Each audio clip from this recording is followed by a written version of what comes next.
आज हमारा टॉपिक है तुर्की से फारसी की ओर। मतलब तुर्की भाषा स्टार्टिंग में इन लोगों का तुर्की भाषा था, लेकिन आगे चलकर हर जगह क्या होता है, फारसी भाषा को लगा दिया जाता है। अब कैसे लगाया जाता है ये देखिए, और ये आपको ग्रेजुएशन के सेकेंड ईयर में भी मिलेगा। अब जो है यार, मुगल दरबार का इतिहास फारसी में लिखे गए थे। मतलब पहला सवाल कि मुगल दरबार का जो इतिहास है किस भाषा में लिखा गया था, तो फारसी भाषा में लिखा गया था।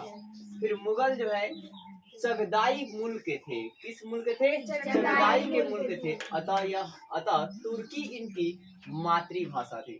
तो मुगल की मातृभाषा क्या थी? तो तुर्की थी। क्या थी? तुर्की थी। और मुगल दरबार में कौन सी भाषा में लिखे गए थे? फारसी भाषा में। फिर बाबर ने कविताएं भी किस भाषा में लिखे थे? तुर्की भाषा में। मुगल जो है मातृभाषा क्या थी? तुर्की। बाबर ने कविता किस में लिखा? तुर्की। ठीक है। और फिर अकबर ने सोच समझकर फारसी को दरबारी का मुख्य भाषा बना दिया। ठीक है ना, दरबार की मुख्य भाषा बनाई।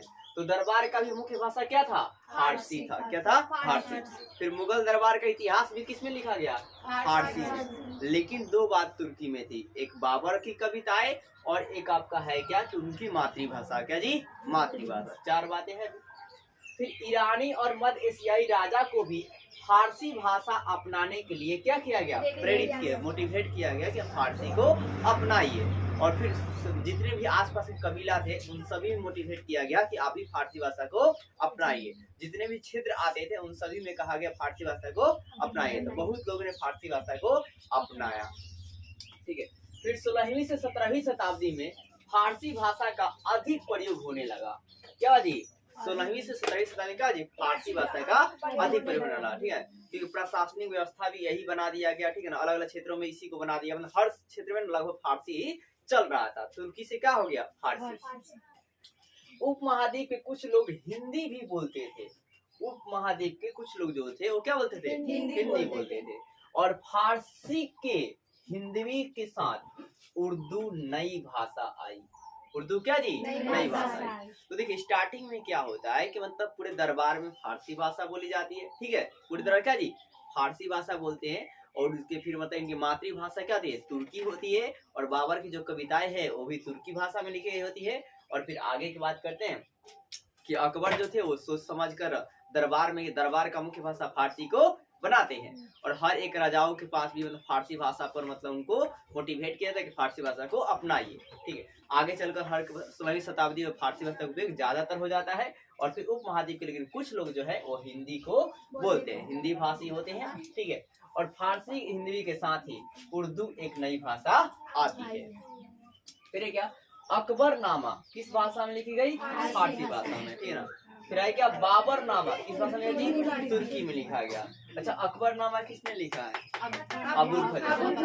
अब देखिए महाभारत और रामायण जैसे संस्कृत ग्रंथों को भी फारसी में अनुवाद करने का आदेश दिया गया। देखिए अब है क्या, जो महाभारत था वो किस भाषा में था? संस्कृत भाषा में। ठीक है, और जो रामायण था वो भी किस भाषा में था? संस्कृत भाषा में था। और इन्हें क्या दिया? अनुवाद करने का आदेश दिया गया। चलिए पर रेड चल रहा है। चलिए आगे देखिए। और दूसरा टर्म समझिए, कहे क्या? पांडुलिपियों की रचना। एक और बात, मैंने आपको क्वेश्चन दिया था इतिहास स्रोत के लिखने का जरूरत, तो वहां से आप पांडुलिपि भी लिख सकते हैं। इतिहास स्रोत क्या जी? पांडुलिपियां भी है। और पांडुलिपियां क्या होता है? हस्त से लिखी गई ऋचाओं को पांडुलिपि कहते हैं। और यह राजा मतलब जो राजा होते थे वो पांडुलिपि को लिखवाने के लिए अलग अलग इतिहासकार रहते थे। फिर चित्र दिलसाज अलग रहते थे, चित्र बनाने वाला अलग रहते थे। मतलब पांडुलिपि बहुत ज्यादा है, उसको महत्व जो दिया जाता था। और उसे पता चलता था कि इस दरबार जो है कितना वो दरबार रही से है। तो क्या है क्या, मुगल दरबार की सभी पुस्तकें पांडुलिपि के रूप में थी। किस रूप में थी? तो मुगल दरबार की जो सभी का पुस्तक थी वो पांडुलिपि के रूप में थी। और ये पांडुलिपि क्या जी? हाथ से लिखी होती थी। मतलब पांडुलिपि किसे कहते हैं? हाथ से लिखी ऋचाओं को पांडुलिपि कहा जाता है।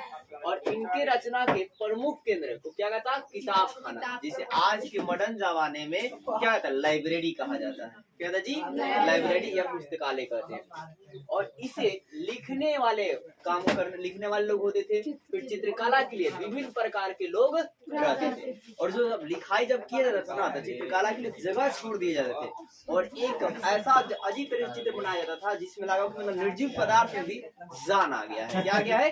जान आ गया है।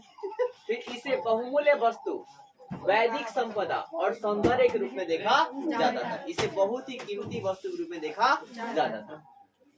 देखिए, इसे कागज बनाने वाले क्या कहता जी? जिल्दसाज कहते थे। हाँ, और फिर इसे लंबे सपाट प्रवाही ढंग से लिखा जाता था। एकदम लंबे सपाट प्रवाही, मतलब एकदम पेन जो रुकता नहीं था, एकदम चलते चलते।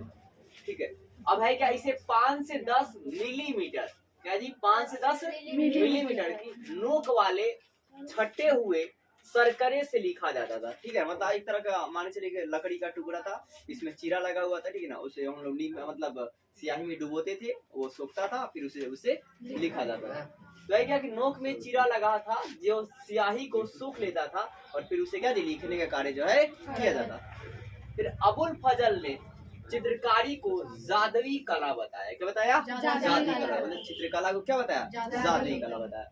अब हमारा आगे का टॉपिक है, अगर आप मेन रूप से पांडुलिपि के बारे में जाना, मतलब क्या जाना कि पांडुलिपि जो है, सभी पुस्तकें जो है मुगल दरबार की, जब सभी पुस्तकें का पांडुलिपि रूप में थी। पांडुलिपि किसे लिखा था? हाथों से लिखे जाते थे। ठीक है, और फिर पांडुलिपि को मतलब इसमें लेखन का कार्य करने के लिए अलग लोग होते थे, चित्रकला बनाने के लिए अलग लोग होते थे, और ये पांडुलिपि ही बतलाता था कि कोई दरबार जो है कितना है स्ट्रॉन्ग है। अब है देखिए अकबर नामा और क्या दी, बादशाह नामा।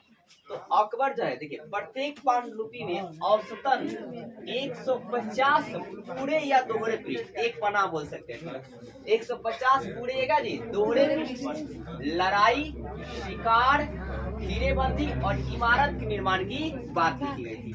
मतलब आपका है क्या, 150 पूरे पृष्ठ या दोहरे पृष्ठ पर लड़ाई का बात क्या था, मतलब युद्ध का बात हुआ था, शिकार का, घेरेबंदी का और इमारत का जो निर्माण हुआ है। मतलब पूरा मुगल दरबार के अगर मतलब आप जानिए अकबरनामा, तो 150 पृष्ठों में कितना जी, 150।